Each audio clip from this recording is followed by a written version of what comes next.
This is NDTV.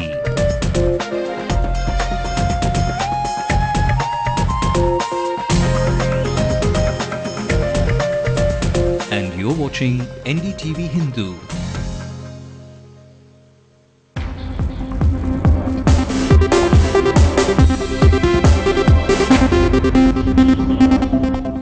Welcome to the news tonight on NDTV Hindu. I'm Evelyn Matthew. Tonight's talk goes out to the young adult friends who are faced with a tough decision in their lives, that of what to study next when there's so much luring them already. Spoiled for choice, how can students these days really make that smart pick? Well, former Vice Chancellor of the Anna University, Dr. A. Kalanidhi, makes it a tad bit easier as we get into an interesting discussion with him in a while from now. But before that, the headlines at this hour. A special police team in Villupuram cracked the murder of a techie in 4 days. Although the father-in-law is behind bars, the techie's widow says the entire family has a hand in it. My mother, my entire family. Not only my family, my brother's friends, my mother's friends, everyone.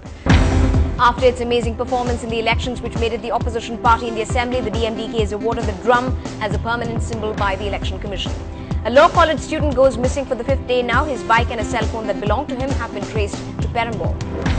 What's the hottest course this season at campuses across the city? Something old and something new have takers hoping for a good change. And Mr. Kavalan heads to China for the Shanghai International Film Festival, where he hopes to rub shoulders with the creator of The Rain Man.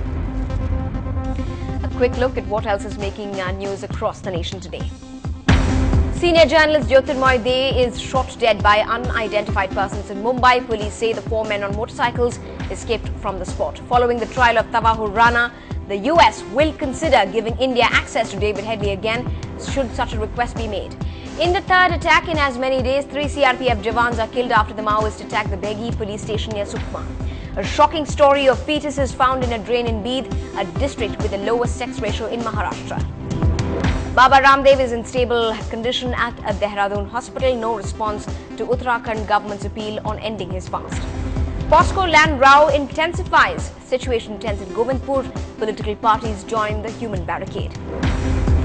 India's task of wrapping up the series versus the West Indies gets easier. Chris Gayle does not return for the 3rd ODI. And Bipasha Basu on experimenting with her tresses and the grandmother she wants to be. First up, for a techie in the city, Parthasarathi, who was immersed in the cyber world, a Thursday evening turned out to be a hard knock from the real world. 5 days after, shock and terror was what his young wife felt, knowing that he was kidnapped and killed and even burnt to wipe out the evidence. But that put a special team in Villupuram on their heels, on the lookout for the merciless killers of this young lad. In a record 4 days' time later on, the police arrested 3 persons and his father-in-law. That was today. Our senior editor Bhama Ravi reports on what appears to be a case of dishonor killing. 4 days after Parthasarathi's charred body was found, police have arrested his father-in-law Narasimhan. Employed in the Chennai Metro Water and Sewerage Board, Narasimhan had reportedly hired a gang to kill him. Parthasarathi, a techie, and Saranya met online and fell in love. Although Saranya's family had arranged a marriage for her, she and Parthasarathi married on the 10th of February. On June the 2nd, Parthasarathi did not return home. His wife, Sharanya, filed a missing persons complaint. Sharanya alleged that her parents could be behind the disappearance. On June the 7th, police discover Parthasarathi's body in Tindivanam. On June the 11th, police arrest Narasimhan, Sharanya's father, and the hired killers. Was it a case of dishonor killing? Where did a government employee get the money to hire killers? The father of the girl was objecting to the wedding. The idea was once the fellow is done away with, maybe they can get her married to the original, man, doctor somewhere abroad with whom an alliance was already finalized and an engagement was also over. While the police have closed the case in record time, for Sharanya, a 4th-year medical student, it is not an open and shut case. The only person is not my father. My mother, my entire family. Not only my family, my brother's friends, my mother's friends, everyone. Because my father is not a single person. I really need the justice, because just now I heard the news that only my father has got arrested and all the 3 persons who did the job, did the murder. But what I'm telling is, My father is not the only person.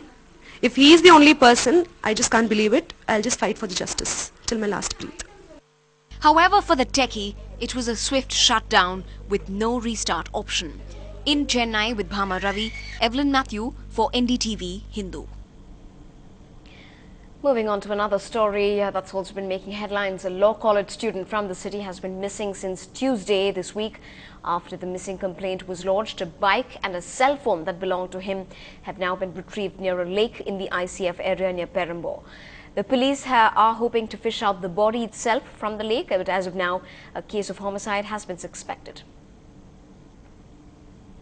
On to some political updates. Captain and his team of DMDK members were officially assigned a symbol for their party, that was the drum, recognizing the Vijaykanth-led DMDK as a state party following its performance in the recently concluded assembly elections. The Election Commission of India has now allotted the drum as the permanent symbol for the party. Remember, the DMDK contested 41 seats and won from 29 seats in the elections gone by. Technically, any party requires to have 6% of the total votes polled and 2 legislators to qualify as a state party. This move by the Commission comes as these conditions have been fulfilled. And the Presidium Chairman of the DMDK, Panruti Ramachandran, gave us his first reactions to this development. Here's what he had to say. It is really a blessing. You see, we have been fighting for recognition from the year 2005. In fact, in the 2006 assembly elections, we got about 8.5 votes, but only 1 seat.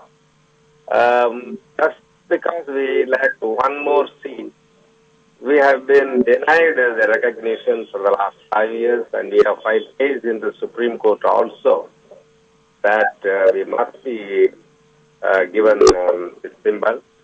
Of course, the Supreme Court intervened on 2 or 3 occasions, particularly at the time of parliament elections and the by-elections and the recent assembly elections, assigning us the Morris's symbol as a uniform symbol, but we didn't get the status of a recognition party by that. Now we got the recognition by the Election Commission based on our performance in the last election. It's a really matter of pride for us. Well, up ahead on the news tonight, just as Pakistan was recovering from the grief of a journalist's murder, a shocking daylight shootout takes down the life of a veteran journalist back home in India.